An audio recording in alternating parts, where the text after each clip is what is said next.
Hey, it's Tom from Tom's Toons. I just got in this YesWelder. This is the TIG200P. The P stands for Pulse, so it's Pulse TIG ACDC. I just weld aluminum. That's all I'm going to use this machine for. So if you're interested in learning about this machine with welding aluminum, this is the video for you. I haven't even opened this box yet. I just cut the tape real quick so I can peel it open. Let's look at everything that comes in this box. Beforehand, I will tell you, I did order YesWelder's kit, their consumables kit. It has a bunch of stubby lenses, has some gas lenses, or glass lenses, some good stuff in it. The other thing I had to order is the TIG foot pedal. So this is sold separately. Pretty beefy pedal. It's gonna be a different feel for me compared to what I'm used to with, I had a Harbor Freight machine, titanium, which has gotten me by. It was a good learning machine. But if I could do it all over again for the price, this machine is right around the same price or even less. And the capabilities of this machine are gonna just be way, way beyond what my titanium machine could do. I literally had one setting on my titanium machine. Not gonna knock it, it got me by, it helped me learn, but if I could do it over again, I would buy a machine like this that's got all those capabilities and then some. We'll set this stuff aside for now, and let's see what's in here. This whole box doesn't weigh a whole lot, maybe 30, 40 pounds. We've got the whole machine. Let's just pull that right out. And then we've got a box in the box. We'll look at that in a second here. I'm already gonna say it. This is way smaller than I thought it was gonna be. I mean, even compared to my titanium machine, this thing is tiny. Look at that. This is for reference, just how much bigger this machine is than this guy.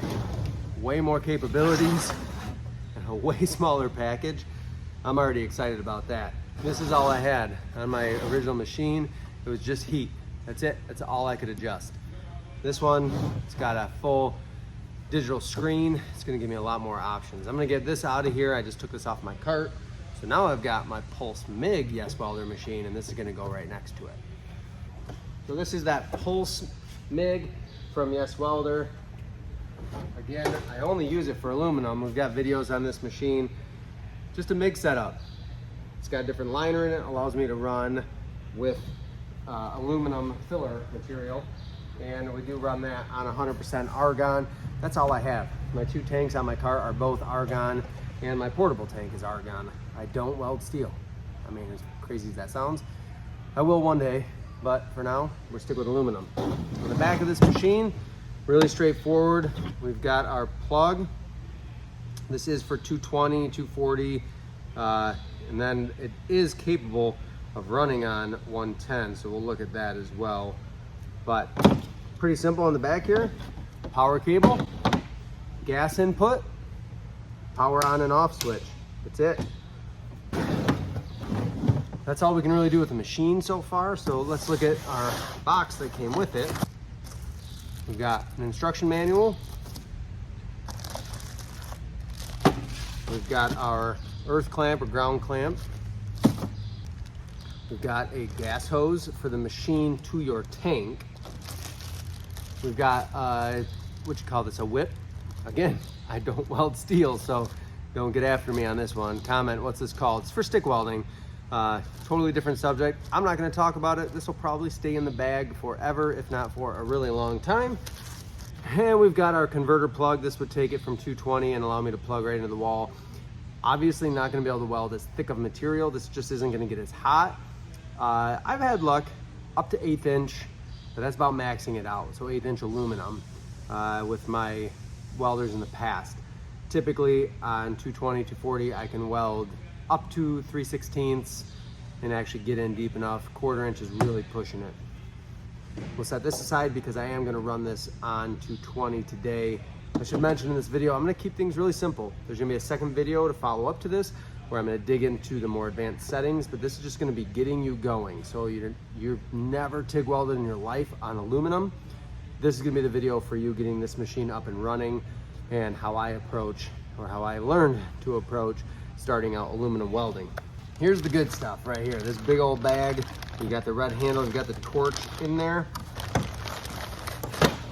It's a really robust torch. There's a lot more going on. There's actually a power button. I'm guessing that's for more advanced settings because that button actually can completely unplug. We'll learn about that as we go and I'll fill you in. But again, I just want to keep this really simple. We've got a consumables package as well. So this just comes with collet body, collets, whatever you want to call them.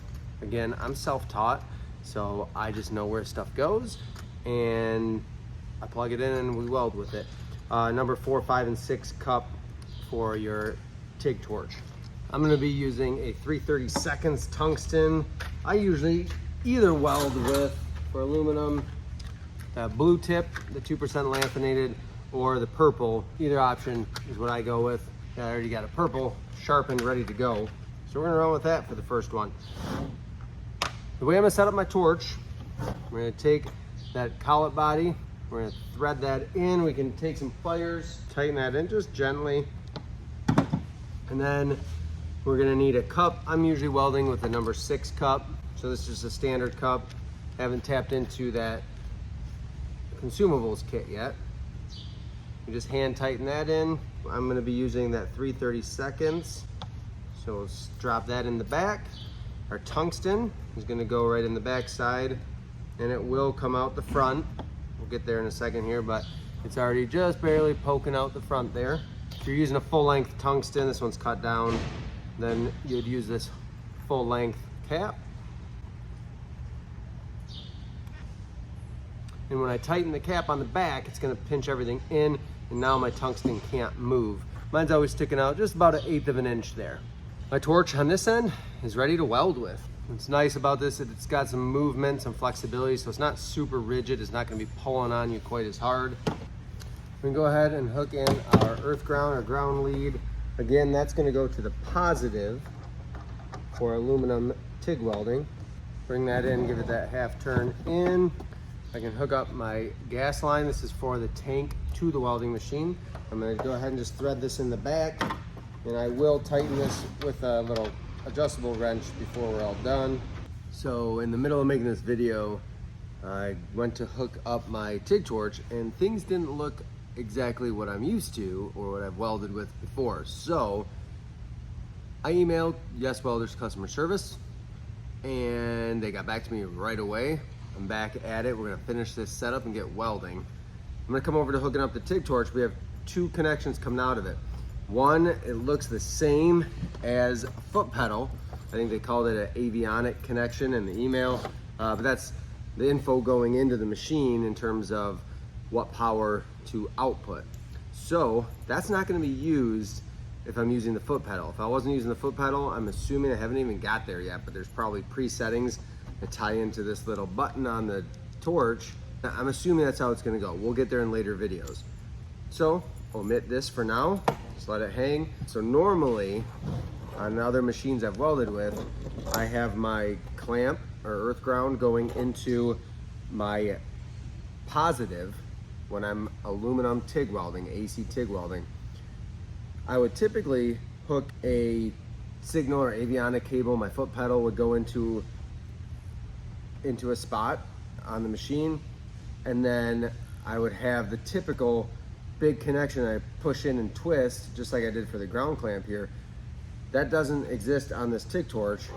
It's going to be just this fitting that goes onto our gas here. So let's go ahead and let's thread that on there. You can tighten it with a wrench if you want to, just a little bit. Get that nice and snug. And then this is actually the electrode negative input. That's just gonna stay empty. Per their customer service, this is gonna stay empty. And my foot pedal, nice long lead on that, by the way. The foot pedal is gonna plug in, that avionic plug is gonna plug in down here.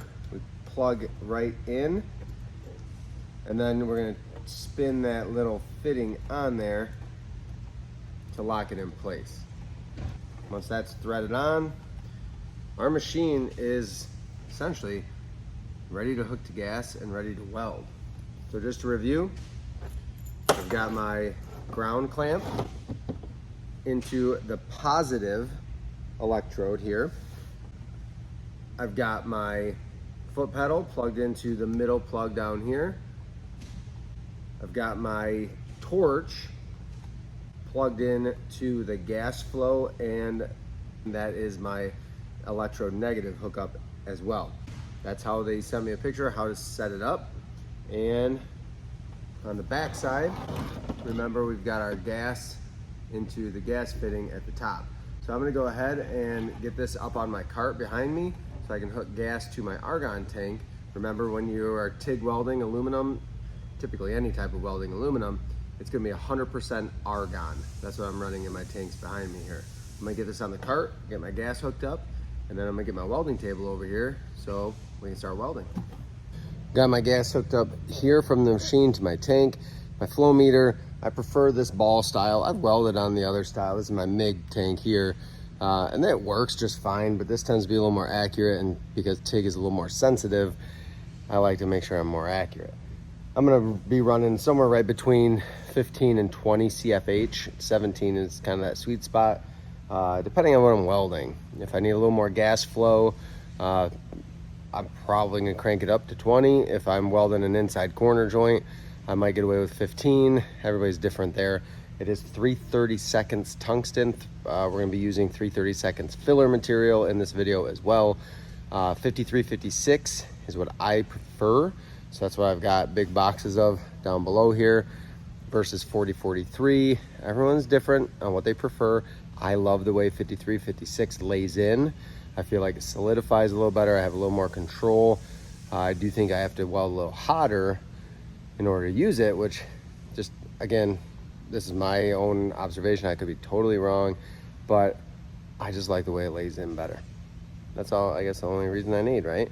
So let's go ahead. I'm gonna hook power up to my machine here, and I'm gonna try to run an arc on it. Alrighty, right now we're set to stick. Weld mode, we're gonna change it to AC TIG. That's what we're going for right now. We are on 220. The machine automatically recognizes 220. So if you wondered about that, let's see what else we got here. So it looks like this is our hertz, our AC hertz. So frequency, we've got AC balance. We'll have to play with that. These are things that I never had before. Post gas, we're gonna give a little more time because that was at half a second. We're gonna give that for, let's go 5 seconds here. Pre-gas, we're gonna give that just a little flow to get it going. We'll go half a second. Amperage, 140, a little high for, I guess maybe we'll go all the way to 200. We're gonna go drop this down. Typically when I'm welding an 1/8 inch, 130 is probably a good place to start. If I really want to get in and go fast, I might be up to 150. It's just going to allow me to use more foot pedal the higher I go. Gives me a little more freedom to punch in quick and then back off. It's all how you prefer to do it. I rarely ever weld with my foot pedal maxed out. It's just, especially on 220 and 1/8 inch aluminum, just never need to. So I could run it all the way up to 200 and just adjust with my foot as need be. Not gonna worry about that right now. We're just gonna keep it right at 150.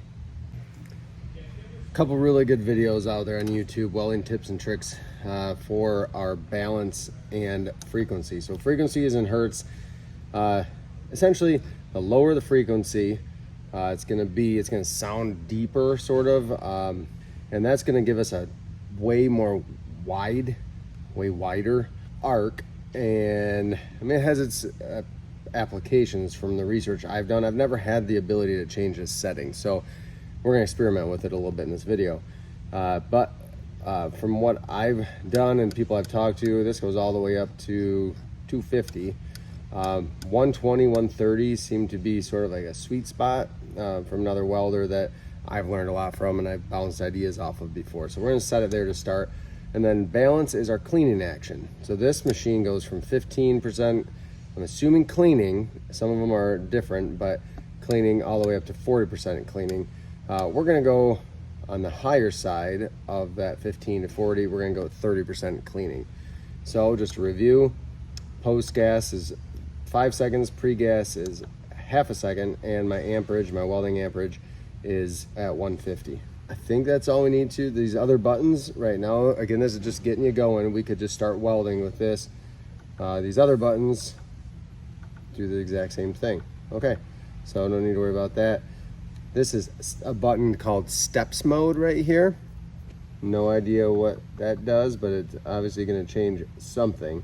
So we're not going to mess with that yet. We're going to go ahead and get back to where we were. Let's just arc up on some scrap aluminum and see how it feels, how it does. Here's another tip I learned a while ago. Clean your filler rod. If you haven't seen that done before, that's fresh out of the box, and you can see how filthy that is. That's going into your weld puddle if you don't clean it off. We're not even going to need that yet. I'm going to put my welding jacket on, and then we're going to arc up on here. We're just going to ground to the table. In this case, a couple things to always check before you start welding is your ground clamp on and is gas flowing. We'll check the gas in a second here, but that's one of those things that even though I've been doing this for a few years now, I still goof up once in a while if I'm in a hurry. Don't be in a hurry, check your clamp, check your gas flow. And it seems like, especially with TIG welding, you will get sunburn. You'll get weld burn if you don't wear long sleeves, jacket, protect your neck if you're in an area that's going to reflect a lot of light. Like when I'm inside of a boat, I button this all the way up tight so that can't get down to my neck. I've been fried a couple times. Okay, so I keep my foot off the pedal until I'm ready to weld. But what I want to check here is what's my gas flow look like. So if I just barely tap my pedal, you can hear that. And our pre-flow is set to a half second, so it's just a little puddle, and we're right about 17. I just got into my post flow there. So let's go ahead, get comfortable, lay my lead. It's a nice long lead, much longer lead than I'm used to. And what I'm going to do here, set my aluminum up, and I'm just going to arc up, burn in, maybe for about 4 or 5 seconds. Try to get it all the way up to 150 amps, and then we'll let off and let that tungsten cool off a little bit and clean up. Here we go.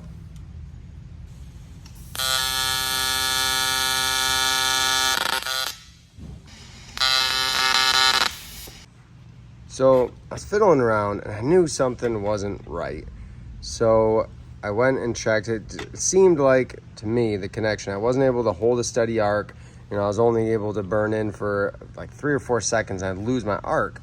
Well, I made sure I went back, I tightened that in, I took the rubber boot back, tightened it all the way, came back, and it was just like, oh, look at that. So what do? We do a fillet weld. Look at that. Getting some penetration through there. Wow. Okay, so let's try this again, and I'm just gonna do some startups on it. The startup, hopefully with this better ground, is gonna be a little cleaner, a little crisper. This was adding filler metal, so we'll see what happens here.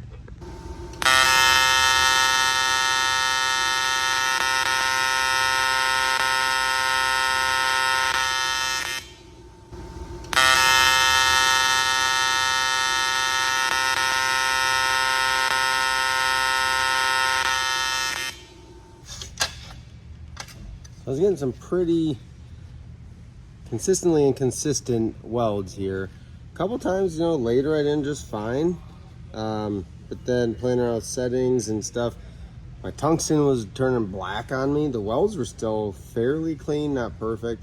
So what we're gonna do, I switched out with brand new stuff from my consumables kit from YesWelder, and we're gonna see what happens with this setup.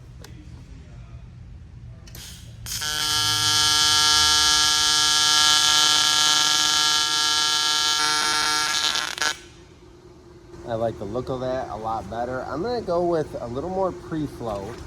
So we're gonna give it 1 second pre-flow, try the same thing. Okay, so I've played around with it a little bit more, and we're gonna kind of go back to square one.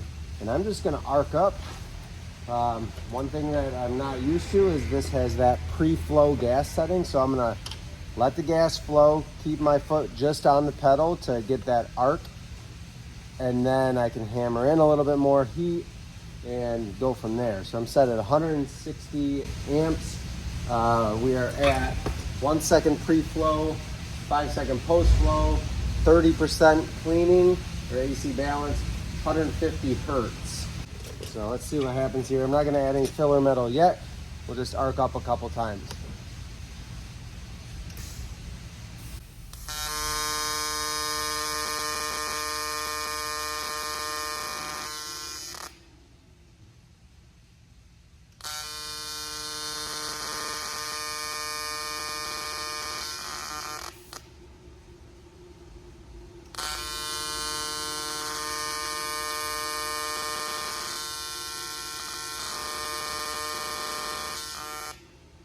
So nice and consistent that time.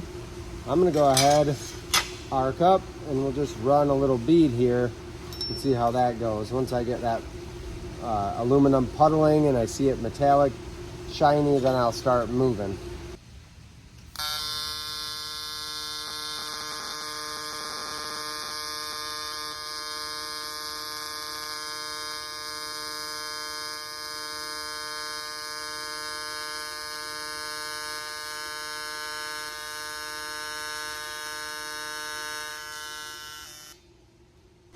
Yeah, I don't know how you wouldn't be happy with that. Good penetration coming through the backside. Nice clean welds there. Let's do another one of those. Again, really consistent profile there. I'm not gonna complain one bit. My startup is a little bit inconsistent. I think I'm just getting used to that pre-flow and being patient. My other machine would just kind of spark right into it and go, but this is just taking a little bit of adjusting. So I'm gonna do a couple more of these and then we'll do a fillet joint and see what happens.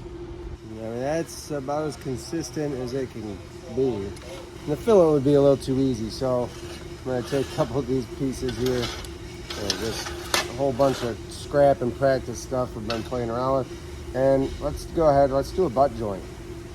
We'll get it tacked a couple spots first, see how this tacks up, and then we'll go from there.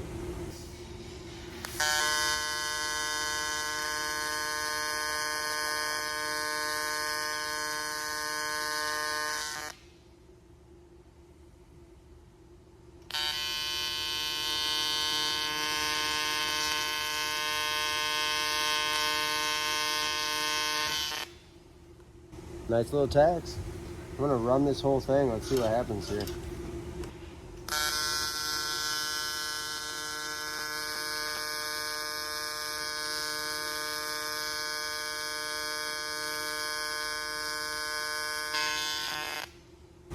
That might be the prettiest butt joint I have ever welded.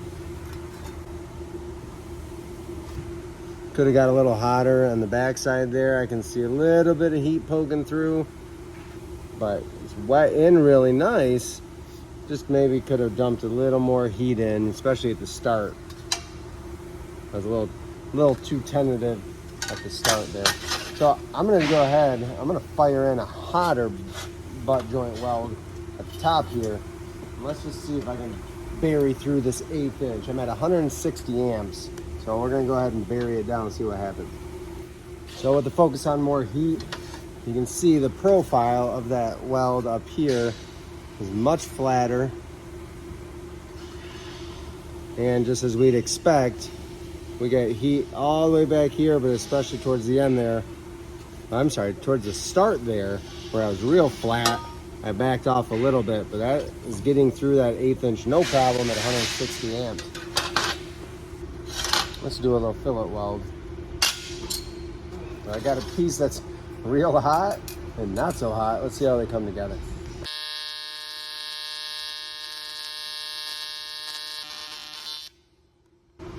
Got good heat coming through on the back, hot on my hand too. It's a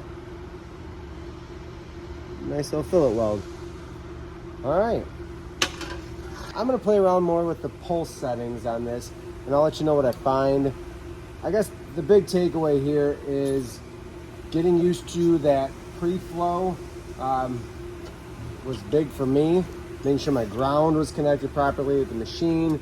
But we were able to have some fun with that, laying some nice welds once we got it dialed in. There's some playing around, some goofing up, and then some really nice welds laid in by this machine. And the big takeaway here is I'm self-taught. I started by watching videos on YouTube and bought a cheap machine.